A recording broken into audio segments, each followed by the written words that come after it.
नमस्कार बच्चों, कैसे हैं आप सब? आशा करती हूँ आप सभी अच्छे होंगे, स्वस्थ होंगे, खुश होंगे और अपनी पढ़ाई भी अच्छे से कर रहे होंगे। जैसा कि आप सभी जानते हैं, मैं हूँ आपकी हिंदी की अध्यापिका और मैं स्वागत करती हूँ आप सभी का आईसीटी वर्चुअल क्लासरूम में। और आज हम यहाँ पर एकत्रित हुए हैं पढ़ने के लिए क्लास 9th की हिंदी। क्लास 9th की हिंदी में हम पढ़ रहे हैं अपने हिंदी क्षितिज पाठ्य पुस्तिका भाग 1 का चैप्टर ग्रामश्री। तो इस चैप्टर को हमने लास्ट सेशन में ही स्टार्ट कर दिया था और आप सभी को पता है इस पाठ के कवि है, क्योंकि ये कविता है, इस पाठ के कवि है सुमित्रा नंदन पंत जी।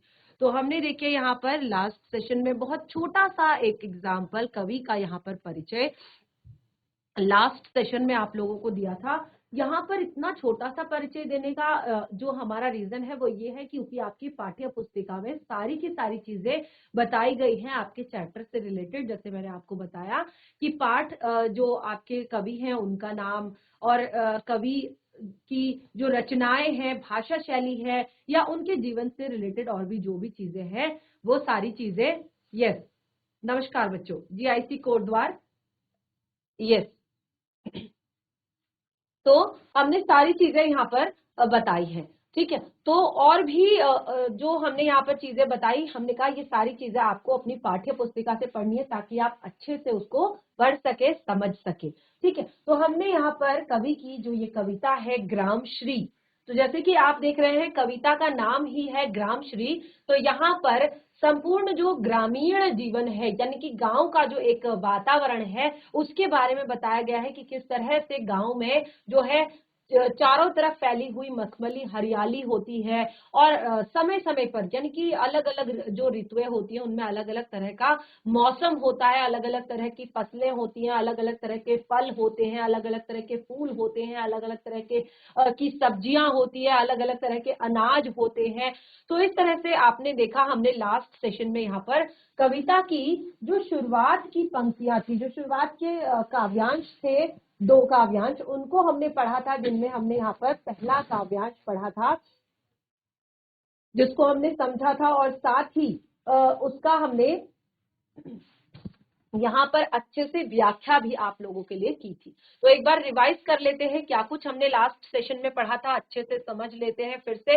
वैसे तो बहुत अच्छे से हमने पढ़ लिया था इस चैप्टर को, और जैसे मैं आप लोगों से कह रही हूँ कि अगर आप लोगों को कुछ पूछना है, क्योंकि अब देखिए हमारी परीक्षाएं नजदीक हैं, ठीक है, हमारी परीक्षाएं अब नजदीक हैं और उसके बाद अब आपने सिलेबस भी लगभग आप लोगों का कंप्लीट हो चुका है। तो कोई भी डाउट अगर किसी भी चैप्टर से हो तो वो आप क्लियर कर सकते हैं, हैंड रेज कर सकते हैं, पूछ सकते हैं।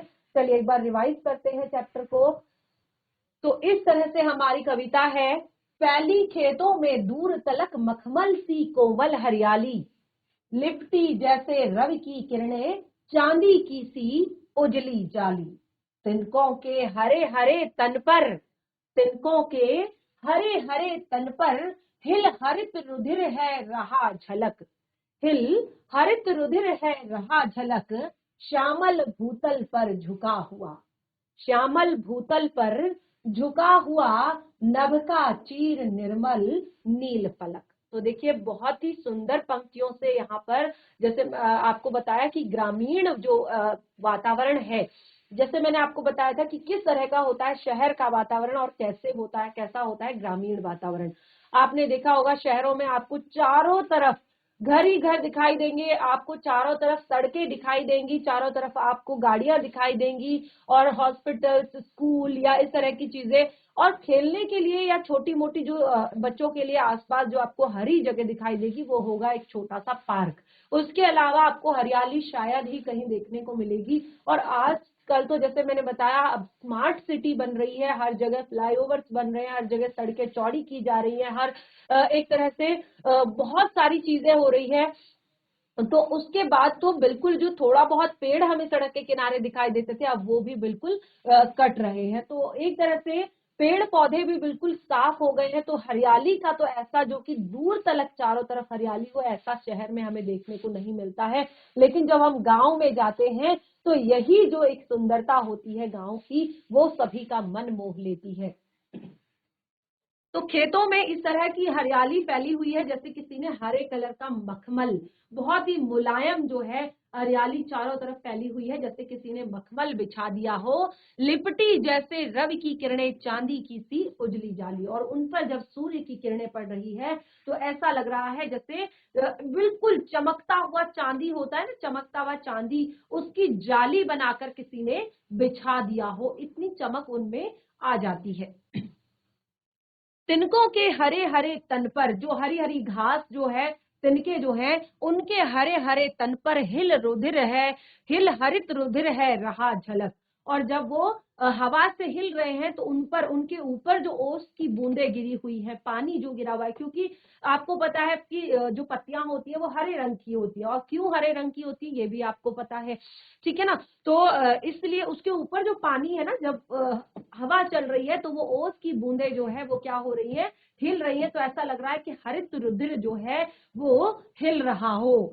श्यामल भूतल पर झुका हुआ नभ का चीर निर्मल, चीर निर्मल यानी कि जो सदैव स्वच्छ साफ सुंदर रहने वाला जो आपका आसमान है, वो क्या हो रहा है, वो बिल्कुल ऐसे झुका हुआ है, किसके ऊपर, जो श्यामल, श्यामल यानी कि एक आपने देखा होगा धरती का रंग बहुत ज्यादा एक तरह से कैसा होता है, बिल्कुल सफेद नहीं होता, हरा होता है, थोड़ा सा ब्राउन होता है, थोड़ा सा काला होता है।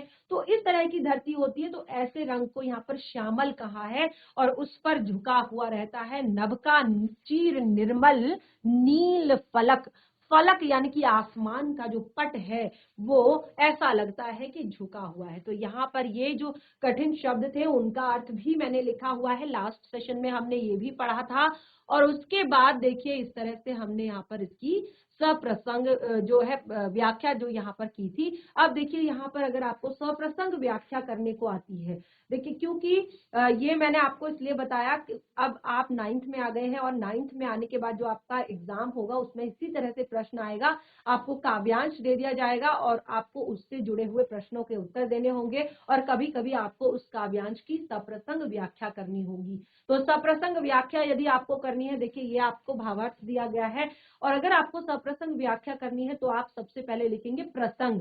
तो प्रसंग में क्या लिखेंगे, प्रस्तुत काव्यांश हमारी पाठ्य पुस्तिका क्षितिज भाग 1 के ग्राम श्री पाठ से ली गई है। इसके कवि सुमित्रा नंदन पंत जी हैं, और इस काव्यांश में सुमित्रा नंदन पंत जी ग्रामीण वातावरण की एक तरह से सुंदरता का वर्णन कर रहे हैं, कि किस तरह से जो गांव का वातावरण है उसकी जो सुंदरता है उसका वर्णन यहाँ पर कर रहे हैं।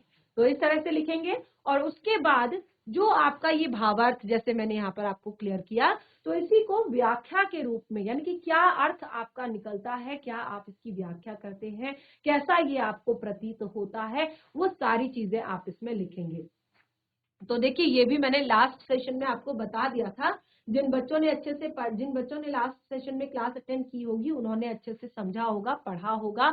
इस चित्र के माध्यम से, इस दृश्य के माध्यम से भी मैंने आप लोगों को क्लियर कर दिया था ये चैप्टर, ये काव्यांश यहाँ पर, कि किस तरह से देखिए आपको दूर तक कोई भी ऐसा बहुत ही कोई बड़ी बिल्डिंग या कोई ऐसी चीज नहीं दिखाई दे रही है, बिल्कुल हरी घास आपको दूर तक दिखाई दे रही है, और ऊपर से आप देख रहे हैं जो नभ है, आकाश जो है वो ऐसा झुका हुआ प्रतीत हो रहा है। और कितना देखिए बादल भी है तो कितने साफ सुथरे सुंदर है, सफेद है, और ये दृश्य बहुत ही सुंदर लग रहा है।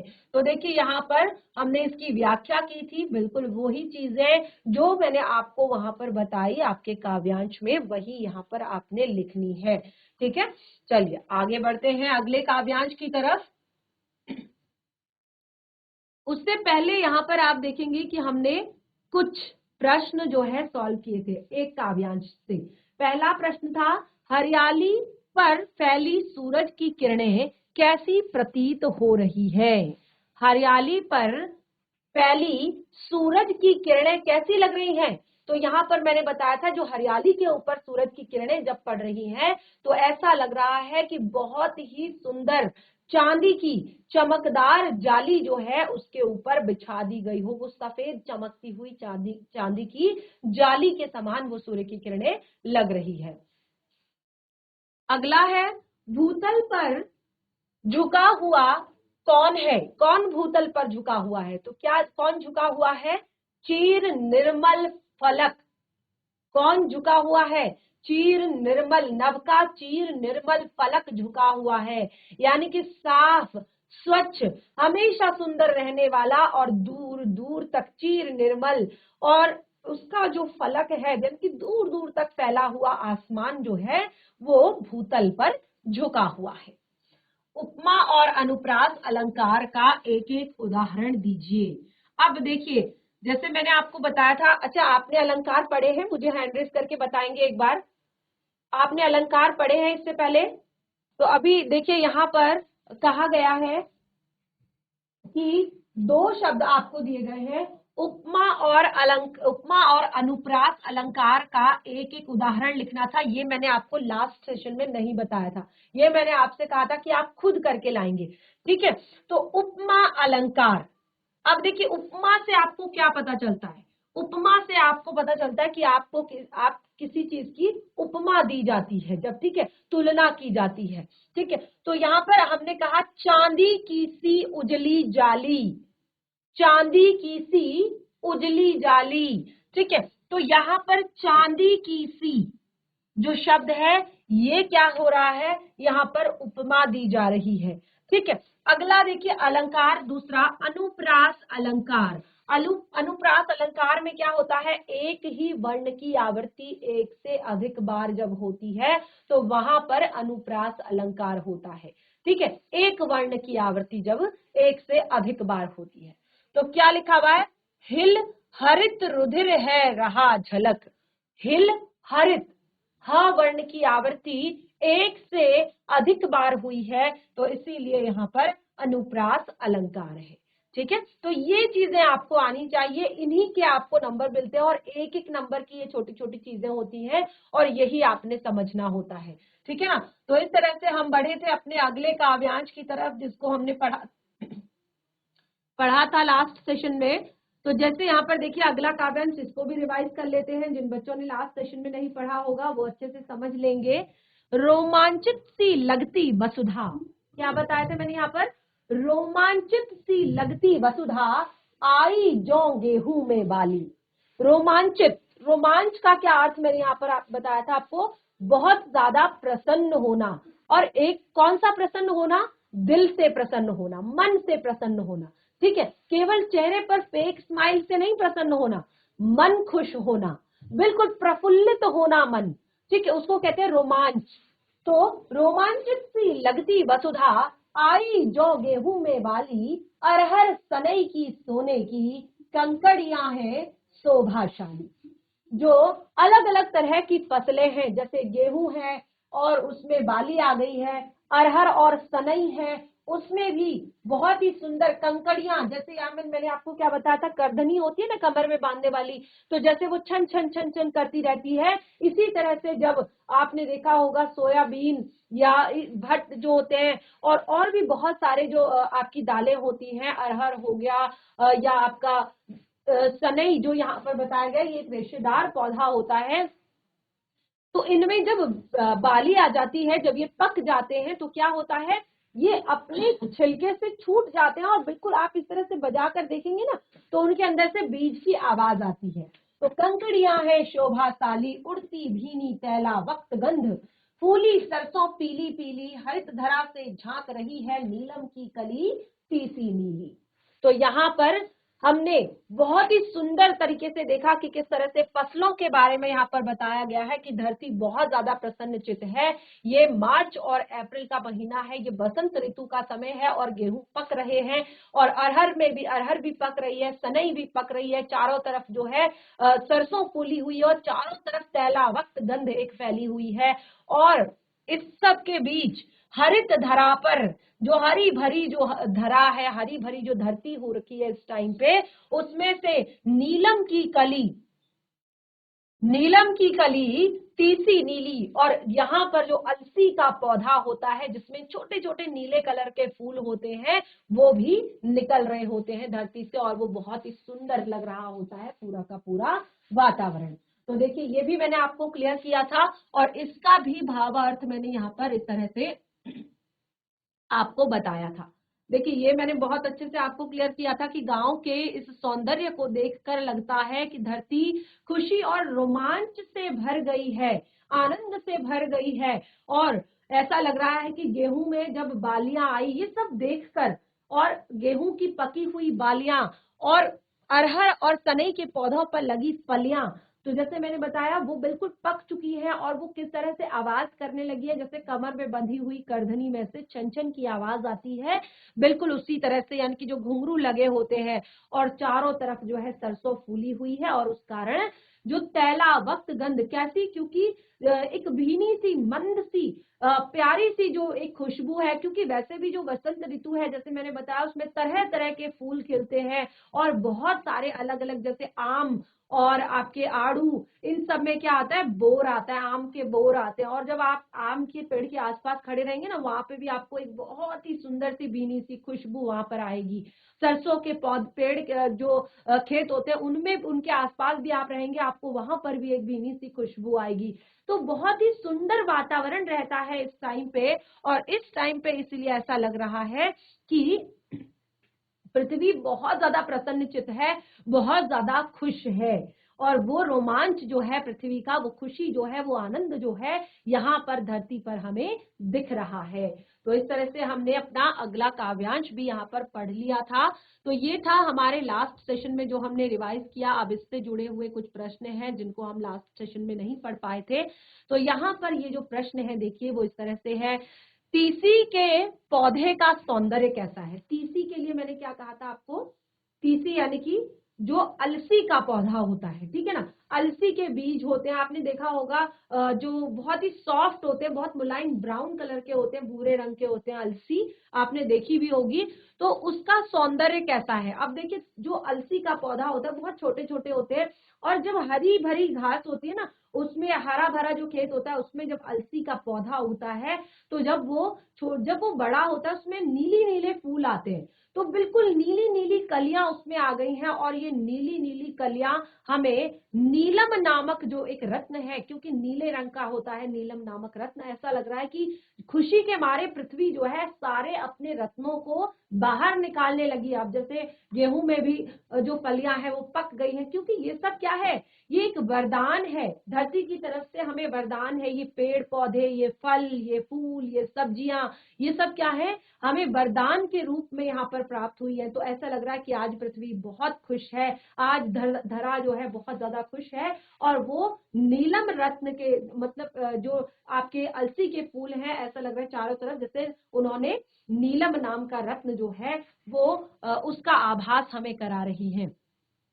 अब देखिए यहाँ पर अगला प्रश्न है, यहाँ पर किंकड़ियां किसे कहा गया है। और इसी तरह के प्रश्न आएंगे आपके, देखिए छोटे छोटे प्रश्न आएंगे, और एक एक नंबर के आपके ये होते हैं। और एक प्रश्न आपका जरूर आता है, कवि और कविता का नाम बताइए। ठीक है, ये प्रश्न भी आप जरूर याद करेंगे। आपको हर चैप्टर के साथ कवि और कविता का नाम या पाठ और उसके लेखक का नाम आपने याद करना है। ठीक है, तो किंकड़ियां किसे कहा गया है, तो यहाँ पर किंकड़ियां कहा है सनई और अरहर की फसलों में आई जो फलियां हैं। ठीक है, आप सभी ने देखा होगा, क्योंकि ज्यादातर जो हमारा उत्तराखंड का एरिया है ना वो पहाड़ी क्षेत्र है, और पहाड़ी क्षेत्र में आज भी जो लोग होते हैं अगर उनके पास थोड़ा बहुत खेती है तो वो बिल्कुल अपने खेतों को नहीं छोड़ते, अपने एक तरह से थोड़ा बहुत वो जरूर अपना बुआई करते हैं, चाहे वहां पर फसल फिर उगे या ना उगे, वो बिल्कुल इस तरह से नहीं छोड़ते हैं। तो आपने देखा होगा सोयाबीन भी जहां तहां बोई जाती है, राजमा बोई जाती है, काले रंग के जो भट्ट होते हैं, ब्लैक वाली सोयाबीन जो होती है वो बोई जाती है, अरहर बोई जाती है। और अरहर के साथ जो आपके दूसरी बहुत सारी दालें होती हैं, जैसे उड़द होती है, मसूर की दाल होती है, ये सारी चीजें बोई जाती हैं। और ये बिल्कुल उसी तरह से होती हैं जैसे यहाँ पर मैंने आपको बताया। तो जब इनमें फलियां आ जाती हैं, कलियां आ जाती हैं, तो उसके बाद क्या होता है, जब ये पक जाती है, पकने के बाद ये बिल्कुल छन छन छन छन की आवाज करने लगती है। क्यों करती है, क्योंकि वो अपने छिलकों से अलग हो जाती है, फसल पूरी तरह से पक जाती है। ठीक है, अगला है काव्यांश में किस भाषा का प्रयोग हुआ है। अब देखिए काव्यांश में किस भाषा का प्रयोग हुआ है, तो ये आपको ध्यान रखना है कि काव्य में विशेष क्या है। जैसे हमने पीछे बताया कि उपमा अलंकार है, अनुप्रास अलंकार है, ठीक है। तो इसी तरह से यहाँ पर अब विशेष क्या है, तो यहाँ पर तत्सम शब्दों का प्रयोग हुआ है, ठीक है। तत्सम, तत्सम क्या होता है, तत् अर्थात उसके, सम अर्थात जैसा, तत्सम शब्द। अच्छा कौन बताएगा मुझे तत्सम शब्द किसे कहते हैं, तत्सम शब्द किसे कहते हैं, हैंड रेस करेंगे। तत्सम शब्द क्या होते हैं। देखिए हमने जब भी मैं, आप चाहे 9th में हो, चाहे 8th में हो, चाहे 7th में हो, चाहे 6th में हो, जब भी हम सेशन की, व्याकरण के सेशन की शुरुआत जब हम करते हैं, तो मैं आपको शुरुआत से ही ये छोटा सा जो टॉपिक है आपका भाषा, लिपि और व्याकरण, ये मैं शुरू करवाती हूँ। और जिसमें व्याकरण में हम उसके 3 अंगों को पढ़ते हैं, वर्ण विचार, शब्द विचार और वाक्य विचार। Yes GIC Amodi, good morning ma'am. Very good morning बच्चे। जो संस्कृत से लिए जाते हैं। वेरी गुड, जो संस्कृत से लिए जाते हैं। देखिए ऐसे तो हमारी हिंदी भी संस्कृत से ली गई है, लेकिन अब देखिए यहाँ पर 2 तरह के शब्द होते हैं, एक तत्सम शब्द होते हैं, एक तत्भव शब्द होते हैं। तो क्या आप मुझे बता पाएंगे कि तत्सम मतलब एकदम एग्जैक्ट अंतर क्लियर कर पाएंगे आप मुझे कि क्या है तत्सम, क्या है तद्भव। अभी देखिए क्लास 9th में है, तो इतनी छोटी चीज थोड़ा सा आप अगर क्लियर करने की कोशिश करें, तत्सम और तत्भव। देखिए अब आप ध्यान दीजिएगा, क्योंकि जैसे जैसे हमारी क्लास बढ़ती जाती है वैसे वैसे हमारा सिलेबस टफ होता जाता है, और हम उसकी तरफ ध्यान देते हैं, जो इजी चीजें होती हैं वो छूट जाती हैं। अब थोड़ा सा ध्यान पूर्वक सुनेंगे, तत्सम और तत्भव, ठीक है। तत्सम, ठीक है, तत्सम और तद्भव। तो क्या है ये आपके तत्सम और तद्भव शब्द, ये जरा सा ध्यान पूर्वक सुन लीजिए। तत् अर्थात उसके जैसा, ठीक है, तत् अर्थात उसके, और सम अर्थात समान, ठीक है। तत् अर्थात उसके, सम अर्थात समान। क्योंकि आप सभी को पता है कि हमारी जो हिंदी भाषा है वो कहां से आई है, संस्कृत से आई है, ठीक है ना, संस्कृत से आई है। अब इसमें जो शब्द है वो कुछ तो संस्कृत से एज इट इज हिंदी में आ गए हैं, यानी कि उनमें कोई भी परिवर्तन नहीं हुआ है, कोई भी चेंज नहीं हुआ है, और कुछ ऐसे हैं जिनमें परिवर्तन हुआ है। तो इनको हम इस तरह से समझते हैं कि तत्सम, उसके समान, यानी कि जो बिल्कुल एज इट इज संस्कृत से हिंदी में ले लिए गए हैं। जैसे आपका शब्द है सर्प, ठीक है, ठीक है, ये क्या है आपका शब्द सर्प, ठीक है। इसी तरह से ग्रह, ठीक है, ये शब्द क्या है, ये हम हिंदी में प्रयोग करते हैं, लेकिन ये शब्द क्या है, संस्कृत के शब्द है। ये प्रॉपर आपके संस्कृत से ही एज इट इज हिंदी में ले लिए गए हैं, इसीलिए इनको कहते हैं तत्सम। इनमें कोई भी अंतर नहीं है, कोई भी चेंज नहीं है। ये संस्कृत में भी इसी तरह से बोले जाते हैं और हिंदी में भी इसी तरह से बोले जाते हैं, ठीक है। अब हमने कहा तत्भव, ठीक है, तत्भव शब्द हमने कहा। अगला तत् और भव, ठीक है। तत् अर्थात उससे, और भव अर्थात उत्पन्न हुआ, ठीक है। तत् अर्थात उससे और भव अर्थात उत्पन्न हुआ। तो जो उससे उत्पन्न होकर हिंदी में आए हैं, है वो संस्कृत से ही, लेकिन उससे उत्पन्न होकर आए। जैसे मैंने कहा सर्प, तो हिंदी में हम क्या कहते हैं सर्प को, कौन बताएगा हम हिंदी में सर्प को क्या कहते हैं। बहुत ही इजी सा हमारा शब्द है कि हम हिंदी में सर्प को क्या कहते हैं। यस जीआईसी मोदी, माइक लेंगे बच्चा फटाफट। यस फटाफट माइक लेंगे, क्योंकि हमारा जो सेशन है वो आगे नहीं बढ़ पा रहा है लास्ट। यस यस बोल दीजिए, कोई भी एक बच्चा बोल दीजिए। सांप। वेरी गुड, हम हिंदी में कहते हैं सांप, ठीक है। ग्रह, गृह कार्य कहते हैं ना, गृह कार्य। तो क्या होता है गृह कार्य का हिंदी में अर्थ, गृह कार्य। यस यस बोलिए बच्चा। घर में दिया हुआ क्या? हाँ, तो गृह का अर्थ होता है घर, जो घर के लिए हम काम देते हैं। ठीक है, तो इस तरह से यहाँ पर हमने कहा तत्सम और तत्भव। ठीक है, ये दो तरह के शब्द होते हैं। तो हमने यहाँ पर कहा है कि काफी सारे तत्सम शब्दों का प्रयोग हुआ है और खड़ी बोली का प्रयोग है। ये आपके इस काव्य की काव्यांश की विशेषता है। ठीक है, तो ये तत्सम और तद्भव क्लियर हुआ आप सभी को? एक बार हैंड रेज करके मुझे बताएंगे, तत्सम और तद्भव क्लियर हुआ? हैंड रेज करके बताएंगे, मुझे हाथ खड़ा करके बताएंगे कि तत्सम किसे कहते हैं और तत्भव शब्द किसे कहते हैं। ठीक है, हैंड रेज करके बताएंगे केवल। अच्छा, जीआईसी या मोदी को क्लियर नहीं हुआ है अभी भी कि तत्सम शब्द किसे कहते हैं और तद्भव शब्द किसे कहते हैं? केवल एक बच्चे को जिसने आंसर दिया, बाकियों को नहीं हुआ? चलिए कोई बात नहीं, जब व्याकरण का सेशन हम लेंगे यहाँ पर तो शुरू से हम स्टार्ट करेंगे और सारी चीजें मैं आपको एक बार रिवाइज करवा दूंगी, क्योंकि 9th आपकी एक ऐसी क्लास है जिसके बाद आपको ये छोटी छोटी चीजें पढ़ने का मौका तो नहीं मिलता, लेकिन आगे आप जब भी कोई कॉम्पिटिटिव एग्जाम देते हैं या कोई भी हिंदी से रिलेटेड आप कोई भी एग्जाम देते हैं तो उसमें आपको ये शब्द हर जगह आपको देखने को मिलेगा, ये कहीं भी आपका पीछा नहीं छोड़ेगा। ठीक है ना, तो इस तरह से हमने दो काव्यांश यहाँ पर क्लियर कर लिए हैं। और देखिए बच्चे, मुझे आप लोगों से कुछ और चीजें भी यहाँ पर क्लियर करनी थी। तो देखिए, ये हमारी कुछ पंक्तियां हैं अगले काव्यांश की जिनको हम यहाँ पर पढ़ेंगे। तो फटाफट से पढ़ते हैं, शुरू करते हैं। रंग रंग के फूलों में रिलमिल हंस रही सखियां मटर खड़ी। अब देखिए कितनी सुंदर पंक्तियों का यहाँ पर कवि ने प्रयोग किया है कि रंग रंग के फूलों में रिलमिल, रंग रंग के फूलों में रिलमिल हंस रही सखियां मटर खड़ी, मखमली मोतियों सी लटकी, मखमली मोतियों सी लटकी, छीमियां छिपाए बीज लड़ी, मखमली मोतियों से लिपटी, छीमियां छिपाए बीज लड़ी, फिरती है रंग रंग की तितली, फिरती है रंग रंग की तितली, रंग रंग के फूलों पर सुंदर, फूलों फूले फिरते हैं फूल स्वयं, फूले फिरते हैं फूल स्वयं, उड़ उड़ व्रंतों से व्रंतों पर, उड़ उड़ व्रंतों से व्रंतों पर। अब देखिए कितनी सुंदर पंक्तियां हैं यहाँ पर।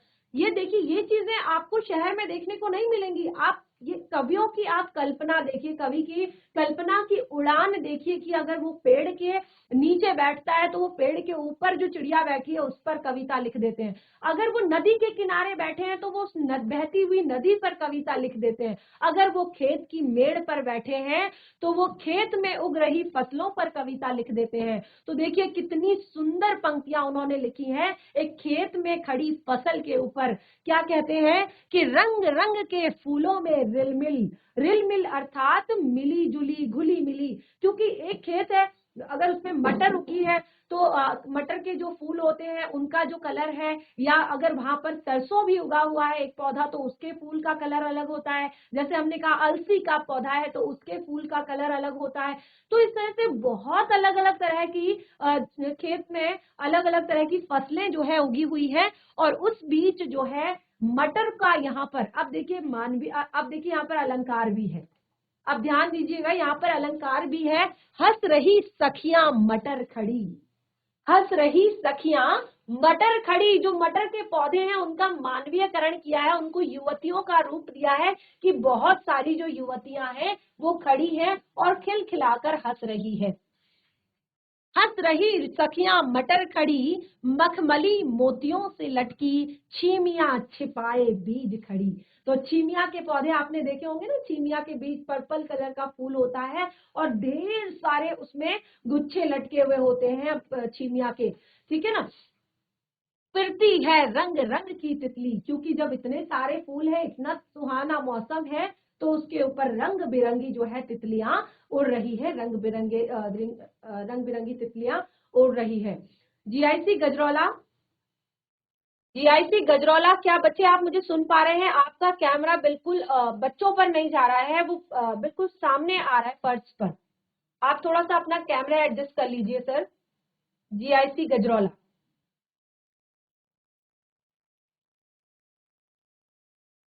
यस सर, यस सर, अभी ठीक है sir. Okay sir, thank you sir.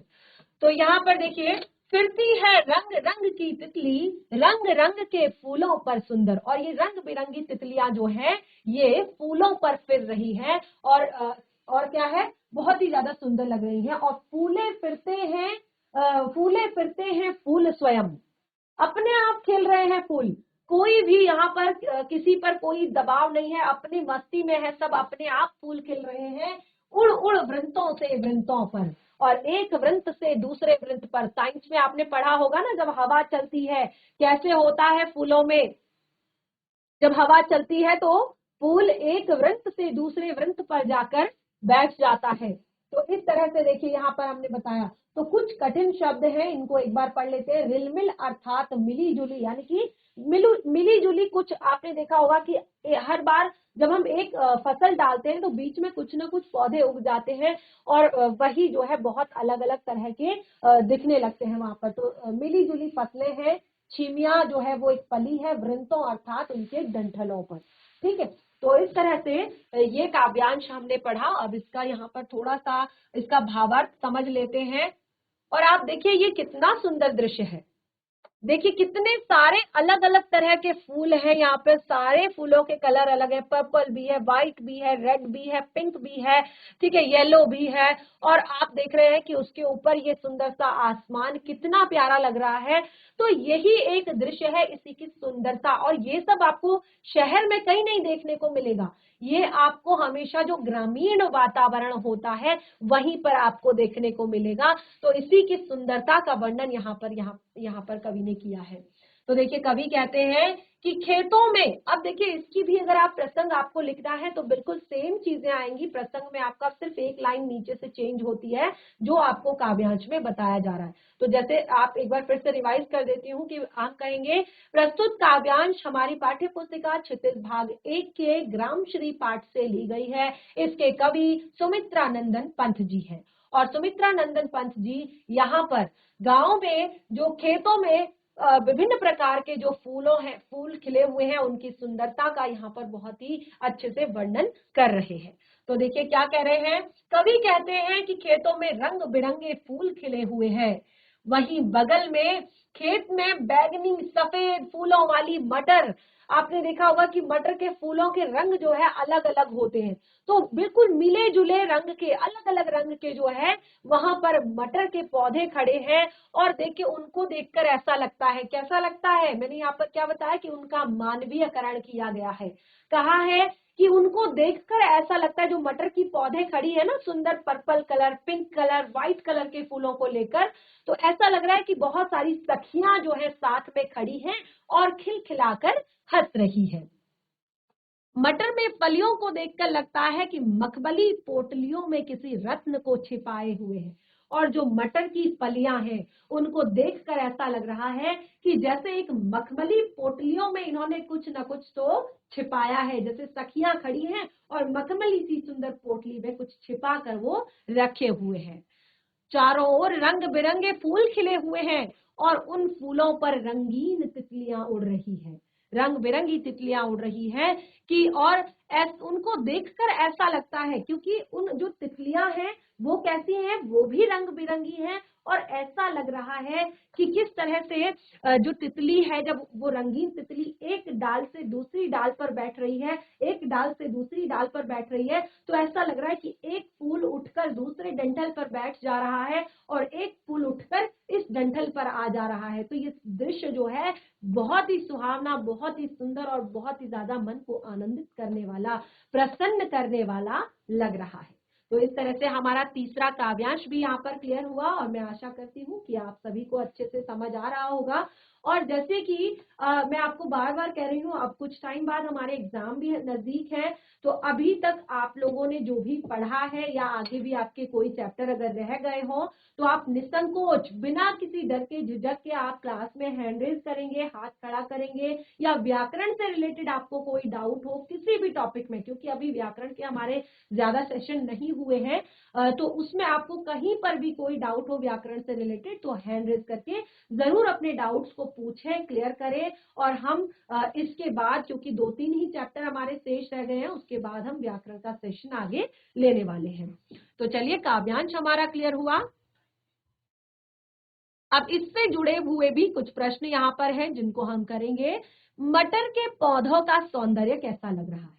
अब देखिए बहुत ही इजी से प्रश्न है, चलिए फटाफट इन्हें नोट कर लीजिए। 3 केवल प्रश्नों को आंसर मैं नेक्स्ट सेशन में आप लोगों से सुनूंगी, फटाफट नोट कीजिए। चलिए 3 प्रश्नों को नोट कीजिए। मैं आपको बोल रही हूं मटर के पौधे का सौंदर्य कैसा है। केवल प्रश्न लिखेंगे, उत्तर नहीं लिखेंगे, उत्तर आप खुद से लिख कर लाएंगे। मटर के पौधे का सौंदर्य कैसा है। अगला प्रश्न है काव्यांश में किस ऋतु का वर्णन किया गया है और क्यों। अब देखिए क्यों इसलिए पूछा गया है क्योंकि यहाँ पर ऋतु का नाम कहीं पर भी नहीं दिया है। ये मैंने आपको एक्सप्लेन किया, अगर आपको याद है और अगर आपको जिस तरह का वातावरण मैंने बताया तो उस हिसाब से आप बताएंगे कौन सी ऋतु का यहाँ पर वर्णन किया गया। अगला प्रश्न नोट कीजिए, काव्यांश में किस ऋतु का वर्णन किया गया है और क्यों। और हमारा तीसरा प्रश्न है उपमा अलंकार और उत्प्रेक्षा अलंकार। उपमा और उत्प्रेक्षा अलंकार का एक एक उदाहरण। इस काव्यांश से उपमा अलंकार और उत्प्रेक्षा अलंकार का एक एक उदाहरण। ये 3 प्रश्न आप केवल नोट करेंगे, उत्तर नहीं नोट करेंगे, केवल प्रश्न नोट करेंगे, उत्तर आप नेक्स्ट सेशन में मुझे बताएंगे। और वैसे मुझे पता चल जाएगा कि आपने यहां से लिखा है या आप खुद से बता रहे हैं, क्योंकि एज इट इज जो बच्चा मुझे बताएगा तो मुझे पता चल जाएगा कि ये उसने खुद से नहीं लिखा है। नोट कीजिए फटाफट। चलिए तो इस तरह से हमने यहाँ पर आज अपने जो तीसरे काव्यांश को भी पढ़ा, उसके बाद हमारा चौथा काव्यांश है और लास्ट सेशन में हम उसको डिस्कस करेंगे और साथ ही पाठ से जुड़े हुए प्रश्न उत्तर भी डिस्कस करेंगे। और जैसे कि मैंने आपको बताया कोई भी डाउट यदि आपको किसी भी चैप्टर से हो तो वो भी आप जरूर क्लियर करें। बाकी के टॉपिक को कंटिन्यू करेंगे अपने नेक्स्ट सेशन में। तब तक के लिए धन्यवाद। आपका दिन शुभ हो।